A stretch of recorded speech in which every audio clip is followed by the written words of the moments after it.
Evangelho, terça-feira da 31ª semana do Tempo Comum, hoje memória de São Carlos Borromeu, Bispo. O Senhor esteja convosco, Ele está no meio de nós. Proclamação do Evangelho de Jesus Cristo segundo São Lucas. Glória a vós, Senhor. Naquele tempo um homem que estava à mesa disse a Jesus: Feliz aquele que come o pão no reino de Deus. Jesus respondeu: Um homem deu um banquete, um grande banquete, e convidou muitas pessoas. Na hora do banquete, mandou seu empregado dizer aos convidados: Vinde, pois, tudo já está pronto. Mas todos, um a um, começaram a dar desculpas. O primeiro disse: Comprei um campo e preciso ir vê-lo. Peço-te que aceites minhas desculpas. O outro disse: Eu comprei 5 juntas de bois e vou experimentá-las. Peço que aceite minhas desculpas. Um terceiro disse ainda: Acabo de me casar e por isso não posso ir. O empregado voltou e contou tudo ao patrão. Então o dono da casa ficou muito zangado e disse ao empregado: Sai depressa pelas praças e ruas da cidade. Traze para cá os pobres, os aleijados, os cegos, os coxos. O empregado disse: Senhor, o que tu mandaste fazer foi feito, e ainda há lugar. O patrão disse ao empregado: Sai pelas estradas e atalhos e obriga as pessoas a virem aqui, para que minha casa fique cheia. Pois eu vos digo, nenhum daqueles que foram convidados provará do meu banquete. Palavra da salvação. Glória a vós, Senhor. Terça-feira da 31ª semana do Tempo Comum. Hoje, memória de São Carlos Borromeu, Bispo. Em nome do Pai, do Filho e do Espírito Santo. Amém. Queridos irmãos e irmãs, hoje a liturgia nos leva para a continuidade do 14º capítulo do Evangelho de São Lucas. Jesus vai contar uma parábola diante da afirmação que um dos convidados faz durante a ceia. Nós estamos há alguns dias acompanhando o episódio da ida de Jesus para participar dessa ceia na casa do chefe dos fariseus. Então hoje, após o ensinamento que ontem o Senhor fez, Jesus é interpelado, na verdade, pela afirmação de louvor de um dos comensais. Feliz aquele que come o pão no reino de Deus.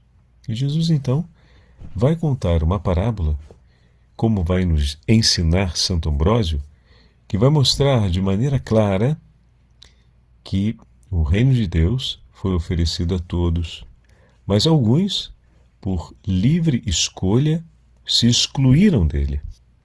Santo Ambrósio, arcebispo de Milão, e olha que coisa linda. Mais tarde, São Carlos Borromeu também será, no 1500, bispo da mesma diocese de Milão. Eu vou falar daqui a pouquinho dele.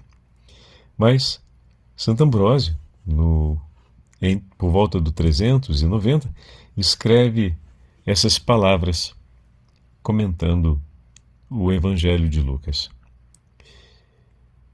Os convidados do Evangelho desculpam-se, embora o reino não esteja fechado a ninguém, que não se exclua a si próprio. Todos foram convidados, mas desculpam-se, declarando a razão pela qual não vão. Então, olha que interessante. Todos foram convidados, mas aqueles que não entraram foram aqueles que se excluíram, não foram excluídos. Essa imagem é muito significativa porque depois o Senhor da parábola, o patrão, vai mandar que seus empregados saiam pelas estradas e tragam todos, os cegos, os coxos, ou seja, aqueles que estavam abandonados. O convite era para todos. E não para por aí. Depois que eles vieram, e o empregado diz: Sua ordem foi cumprida, meu senhor, ali ele percebe que ainda há espaço para muitos outros. Então ordena que saia e que traga a todos. Escreve Santo Ambrósio. Na sua bondade, o Senhor convida todos. Só a nossa covardia ou a nossa loucura nos afastam dele. Aqueles que preferem comprar um campo não têm lugar no reino. No tempo de Noé, compradores e vendedores foram também engolidos pelo dilúvio. O mesmo acontecerá a quem se desculpa porque acabou de se casar, pois está escrito: se alguém vier ter comigo e não me preferir ao pai, à mãe, à esposa, aos filhos, às irmãs, aos irmãos, até a própria vida, não pode ser meu discípulo. Não pode ser meu discípulo. Então olha que imagem significativa. Santo Ambrósio está pegando todos os outros trechos, seja na Sagrada Escritura, seja no Evangelho, que fazem referência a essa experiência declarada por Jesus nas 3 imagens que ele usa: o campo, a junta de bois e o casamento. Ou seja, cada um apresentou uma razão pela qual abria mão daquele convite. O convite é anterior a todas essas razões, mas elas acabam sendo mais fortes do que aquele convite na vida de quem o recebeu. Confrontado com o desprezo arrogante dos ricos, Cristo Jesus virou-se para os gentios e foi buscar bons e maus para fazer crescer os bons e melhorar as disposições dos ímpios. Ele convida os pobres, os aleijados, os cegos, o que mostra que a deficiência física não exclui ninguém do reino e que a imperfeição do pecado, ela é curada pela misericórdia do Senhor, que convida todos para participar do banquete. Ele manda procurar nas encruzilhadas dos caminhos, porque a sabedoria clama nas ruas, eleva sua voz nas praças, como escreve o livro dos Provérbios, capítulo 1, versículo 20. Ele envia os servos às praças para dizer aos pecadores que deixem um caminho largo e empreendam antes o caminho estreito que conduz à vida, que conduz ao banquete do Senhor. Envia-os pelas ruas e ao longo das cercas, porque os que avançam para os bens que hão de vir, sem serem retidos pelos bens do presente, comprometidos no caminho da boa vontade, são capazes de alcançar o reino dos céus. E também os que sabem distinguir o mal do bem, quer dizer, os que põem o baluarte da fé às tentações do pecado. Esses, ouvindo a voz do servo que lhes anuncia o convite, não pestanejarão e imediatamente aceitarão e deixarão aquilo que estão fazendo para seguir a alegria do convite recebido. Então, dessa forma, já Santo Ambrósio nos ensina de maneira tão clara a beleza do Evangelho de hoje, que nós não venhamos a trocar o convite do Senhor por nada nessa vida. Que a nossa alegria seja aquela de termos recebido o convite e de sabermos-nos esperados pelo Senhor em seu banquete. Que tudo o que façamos seja para preparar esse momento, e jamais para retardá-lo, e jamais ainda para refutá-lo, em nenhuma situação. São Carlos Borromeu, meus irmãos, cuja memória hoje celebramos, nasceu no dia 2 de outubro do ano de 1538, na região de Arona, Itália. Foi um dos santos mais influentes da história da Igreja do período do 1600. Pertencente à nobre família dos Borromeus, teve uma educação privilegiada e, desde cedo, demonstrou uma profunda devoção religiosa, um amor grandíssimo a Nossa Senhora e a tudo aquilo associado à religião. Após os 21 anos de idade, quando completou os estudos no grande centro de Milão e Pavia, ele termina por ingressar na vida eclesiástica, recebendo a tonsura clerical e sendo nomeado protonotário apostólico. Seu tio era Papa. Em 1563, aos 25 anos, ele foi ordenado sacerdote e logo em seguida foi consagrado bispo. título que lhe permitiu participar das últimas sessões do Grande Concílio de Trento. Ele foi ordenado, ou melhor, ele se forma como eclesiástico exatamente durante o Grande Concílio da Reforma moral da Igreja. O Grande Concílio que vai introduzir a disciplina que irá iluminar e restaurar a vida sacerdotal. Assim tornou-se ele um dos principais promotores da chamada Contra-Reforma e o grande colaborador na redação da catequese do Concílio de Trento.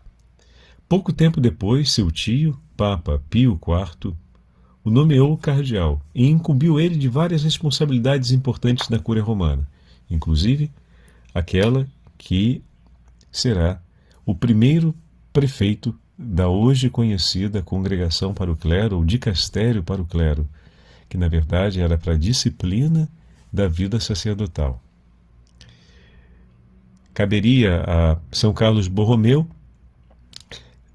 levar adiante a instrução pastoral para a reforma, para a consolidação dos seminários, para a reforma do processo como os sacerdotes eram formados, para a educação e a disciplina, seja intelectual, seja espiritual, da vida dos sacerdotes. Porém, em 1565, ou seja, com apenas 27 anos de idade, então tudo isso aconteceu muito rápido, né? Estamos falando de 2 anos da vida dele, ele foi nomeado arcebispo de Milão. Uma diocese marcada à época por uma profunda decadência moral e também religiosa, e por uma grande depressão econômica que depois vai resultar, inclusive, no grande acontecimento da peste, que vai devastar a inteira diocese de Milão. Milão está a 700 quilômetros de distância de Roma. Diante dessa nomeação, São Carlos Borromeu não pensa 2 vezes. Ele vai a seu tio e renuncia a todos os cargos da Cúria Romana. Ele poderia muito bem ter continuado, uma vez que outros bispos eram intitulados também, titulares, né, de uma diocese, mas poderiam passar uma vida inteira sem sequer ir até lá. Mas São Carlos coloca em prática a orientação do concílio, e o concílio falava sobre a responsabilidade de pastor dos bispos. Renunciando a todos os privilégios da Cúria romana, colocando em prática as orientações do concílio e sua dedicação à igreja, foi para Milão. Pasmem, meus irmãos, estamos falando do 1565. Nos anos seguintes, Milão passará pela Grande Peste, que acontecerá no ano de 1576. Mas entre 1565 e 1576, São Carlos Borromeu vai realizar uma visita pastoral por todo o território da Diocese de Milão, que era vastíssimo. Ao longo de sua vida, ele fará 3 visitas pastorais a todas as circunscrições.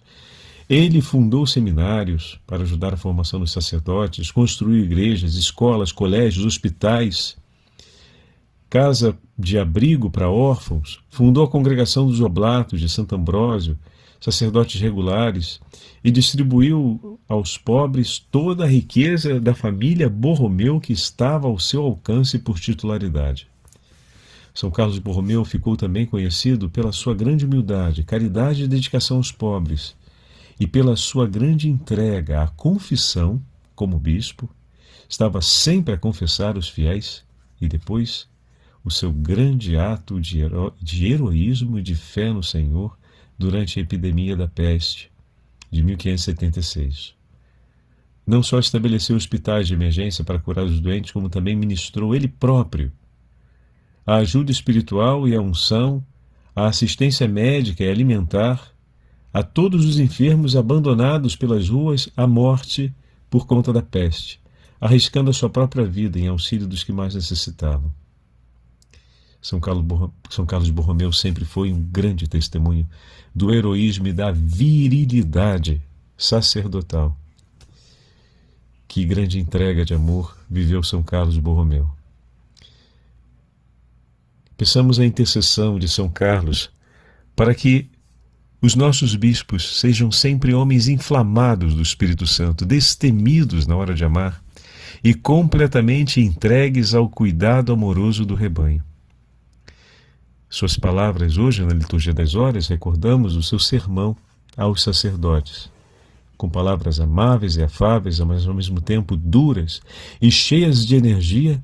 São Carlos chama seus sacerdotes ao zelo da vida, pela vida espiritual e à entrega de amor por aqueles que mais precisam e mais esperam por Cristo. Que pela intercessão de São Carlos Borromeu, o nosso coração também se levante por amor a Cristo, em favor de todos os nossos irmãos e irmãs. Rezemos pelos nossos sacerdotes e peçamos que sejam homens cheios do Espírito Santo, junto com seus bispos, na hora de cuidar e zelar pelo rebanho do Senhor. O Senhor esteja convosco, Ele está no meio de nós.